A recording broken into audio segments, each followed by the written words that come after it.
Obrigado, Sr. Presidente. Toca-me agora a mim o tempo desta segunda intervenção e cumprimentar o Sr. Ministro, o Sr. Secretário de Estado e o sentido da minha intervenção, o objetivo da minha intervenção é exatamente trazermos aqui à discussão o mar na sua plenitude e na plenitude dos seus aspectos, as várias vertentes dos problemas que lhe estão afetos, naturalmente versus pesca. Eu gostaria que, sinceramente, eu tenho ouvido pouco a Sra. Ministra falar exatamente do mar e, sobretudo, de questões relacionadas com os problemas das pescas portuguesas e da exploração do mar e da sua gestão. Naturalmente que eu reconheço a competência do Sr. Secretário de Estado, no plano técnico, no plano científico, mas gostava de ouvir falar também, portanto as perguntas são-lhe dirigidas à Sra. Ministra. O programa de Governo sobre o mar não chega a uma página, tem cerca de 3/4 de página, o programa do mar. Eu retirei do programa de Governo 3 afirmações, sobre estas 3 afirmações e ele colocar 3 questões. Uma primeira afirmação do programa do Governo sobre o mar, genericamente definido, diz o seguinte: o Governo propõe-se incentivar a produção de pensamentos estratégicos sobre o mar. Aliás, é a primeira frase. Bem, eu no âmbito desta afirmação, fazia-lhe, Sra. Ministra, 2 perguntas. Em 2006 foi perfeitamente definido, ultimado, concluído um documento chamado a Estratégia Nacional para o Mar. Na sequência disso foi criada uma estrutura de missão, exatamente para operacionalizar o pensamento da Estratégia Nacional para o Mar. Esta estrutura de missão tinha como objetivo principal desenvolver a elaboração de um plano de ordenamento do espaço marítimo, que ficou concluído em finais de 2010. Esse plano de ordenamento do espaço marítimo esteve em discussão pública até fevereiro de 2011. Sinceramente, temos ouvido falar muito pouco do plano de ordenamento do espaço marítimo. Nós queríamos saber qual é, neste momento, o ponto da situação da revisão deste documento, da sua atualização, mas particularmente da sua implementação e, portanto, sobretudo, saber também quem é que responde pela gestão deste plano. É a Agência Portuguesa de Ambiente, é que na sequência desta reformulação do Ministério não percebemos muito bem onde é que está efetivamente a responsabilidade sobre isto. Mas também lhe queria perguntar sobre esta matéria da produção de pensamento estratégico, o que é feito da Comissão Interministerial para os Assuntos do Mar. Está formada? Quem a integra? Qual foi a última vez que reuniu?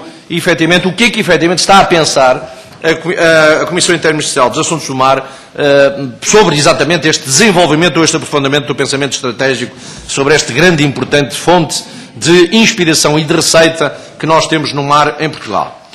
Uma outra segunda frase do programa de Governo dizia: o Governo aposta numa mudança cultural que permita relançar o setor pesqueiro ao nível da competitividade mundial.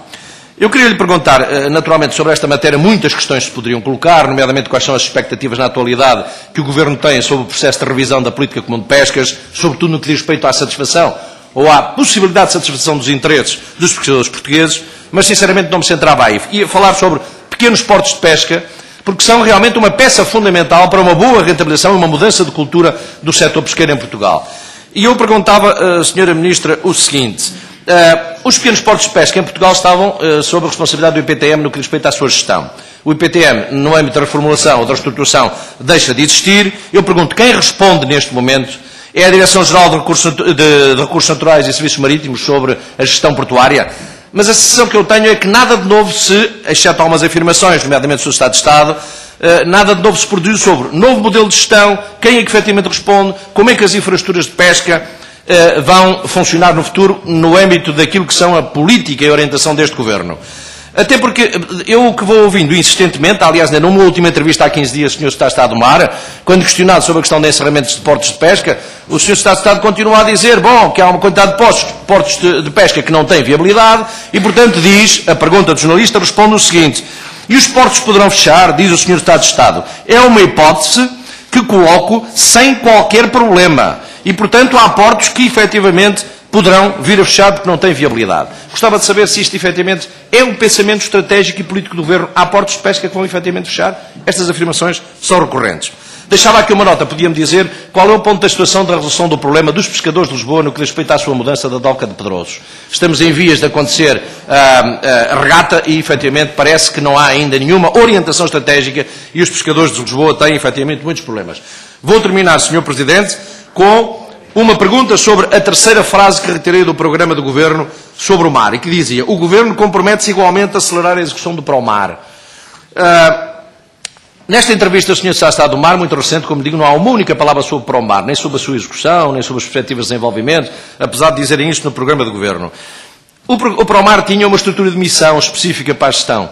essa estrutura de missão, julgo que na prática já não funciona e a gestão do Promar foi integrada na Direção-Geral também, julgo eu, de Recursos e Serviços Marítimos.